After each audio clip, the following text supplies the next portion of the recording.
Сотни, если не тысячи, протестующих с плакатами мира и картонными фигурами объединенного корейского полуострова заполнили улицы на площади Кванхвамун в Сеуле в субботу, всего в нескольких шагах от посольства США. Место, которое они выбрали для выражения недовольства, было выбрано не случайно. Половина демонстрантов пришла, чтобы призвать Соединенные Штаты смягчить свою жесткую политику в отношении Северной Кореи в преддверии первой годовщины совместного заявления Сингапура. В то время президент Трамп и северокорейский лидер Ким Чен Ын пообещали построить прочный и стабильный мирный режим на Корейском полуострове. Саммит оказался полным разочарованием. Как отметил один из протестующих, президент Трамп и северокорейский лидер Ким Чен Ын даже не смогли прийти на обед во время своего второго личного саммита в феврале прошлого года. Южнокорейские протестующие, призывающие к более тесному взаимодействию между США и Северной Кореей, маршируют по площади Кванхвамун 1 июня 2019 года. Главная причина срыва саммита в Ханое – это США, потому что Трамп первым делом протолкнул денуклеаризацию, сказал активист движения «За мир Ю Йон Дже. Поэтому я здесь, перед посольством США, чтобы призвать к соглашениям, достигнутым во время первого саммита в Сингапуре, а также призвать к всеобщему мирному договору. Однако совсем рядом по улице другая группа протестующих держала американские флаги и произносила речи, призывая Южную Корею сохранять прочный союз с США и прекратить стремиться к более тесному взаимодействию с Северной Кореей.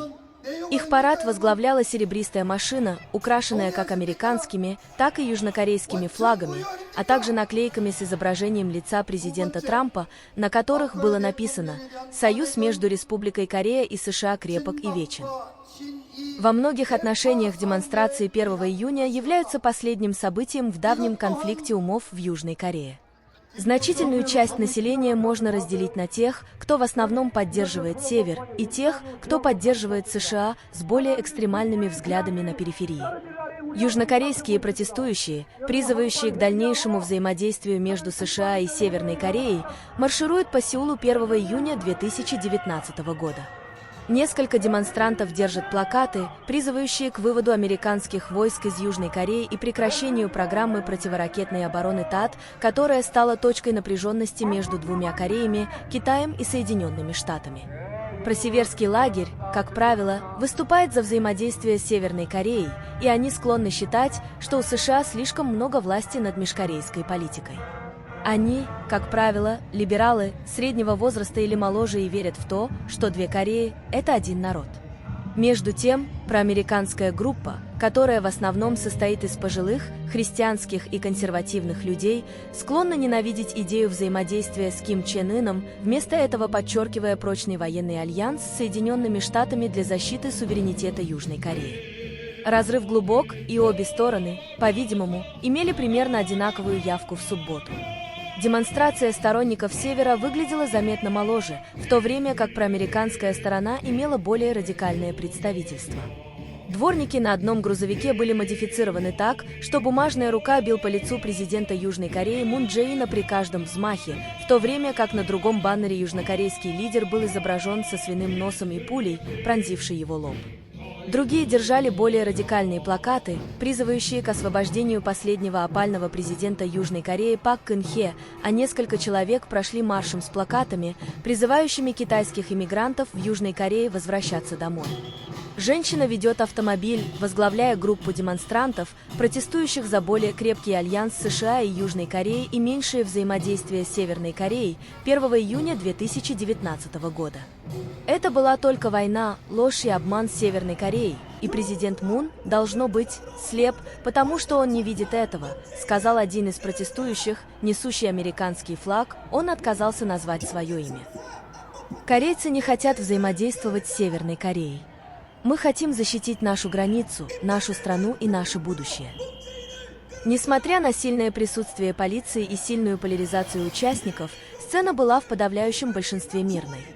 Глядя на протест, сторонний наблюдатель может подумать, что это одна из самых острых тем в стране в эти дни, но на самом деле Запад гораздо больше заинтересован в том, что происходит в Северной Корее, чем среднестатистический южнокореец, многие из которых не настолько заботятся о межкорейской политике, чтобы принадлежать к какому-либо лагерю.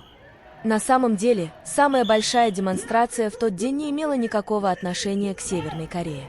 Прямо по улице от протестов в поддержку Севера и США тысячи людей надели радужные флаги и танцевали перед сценой музыкантов, исполнявших хэви-метал версии американских поп-песен для крупнейшего в Сеуле фестиваля гордости ЛГБТК+. Одновременно тысячи других вышли на марш протеста против фестиваля. Под знаменем «За семью», рекламируя парадные платформы гетеросексуальных пар в свадебных нарядах и с плакатами «Один мужчина плюс одна женщина равно брак» или, проще говоря, «Положим конец геям». Южная Корея занимает одно из последних мест в рейтинге стран по уровню инклюзивности ЛГБТ в ОЭСР, и 6 из 10 опрошенных южнокорейцев выступили против однополых браков в 2017 году. Группа протестующих против ЛГБТК держит гомофобный плакат с надписью «Положим конец геям» возле ежегодного фестиваля квир-культуры в Южной Корее 1 июня 2019 года. 4 разные демонстрации в одном месте – свидетельство изменений, которые пережила страна. Южная Корея – это страна, находящаяся в постоянном движении, где ценности старшего и нового поколений столкнулись лоб в лоб. Почти 70 лет назад полуостров был разделен войной. Затем, около 30 лет назад, Южная Корея перешла от диктатуры к демократии. В то время Северная Корея все еще совершала крупные враждебные атаки, например, взорвав самолет Korean Air и убив 115 человек. Мир был либо недолгим, либо длился долго, в зависимости от того, кого вы спросите. Большая часть дипломатического будущего Южной Кореи с Северной Кореей зависит от того, изменит ли администрация Трампа свое отношение к санкциям или продолжит свою давнюю политику максимального давления против Ким Чен Ына. Но независимо от того, что произойдет снаружи, демографическая и культурная динамика внутри страны продолжит предоставлять площадку для дебатов о том, какой путь должна выбрать Южная Корея в ближайшие годы. Южнокорейские протесты 2018-2019 годов были гражданским движением сопротивления, призывающим к отставке Мун Чже Ина, 12-го президента Южной Кореи. Оно началось всерьез организаторами, которые возглавили протест против импичмента президента Пак Кын Хе. Волна антиправительственных протестов охватила Южную Корею в течение октября 2019 года, когда миллионы демонстрантов вышли на уличные протесты в центре Сеула и двухнедельное движение против коррупционных скандалов, связанных с президентом Мун Чже Ином и бывшим министром юстиции Чо Куком. После длительного периода беспрецедентных демонстраций Чо Кук ушел в отставку, и на его место был назначен новый министр юстиции. Хотя протесты прошли в октябре 2019 года, широко известные как Южнокорейская Октябрьская революция, протесты против кризиса беженцев произошли в июне 2018 года, крупные прояпонские уличные протесты против торговли и ограничений в период с мая по август 2019 года. Антисеверокорейские беспорядки в феврале 2018 года. Один человек подозревался в гибели в столкновениях в феврале 2018 года, но это не было подтверждено. Собственный корреспондент канала Бакилу Фильм. Сеул, Южная Корея. 1 июня 2019 года.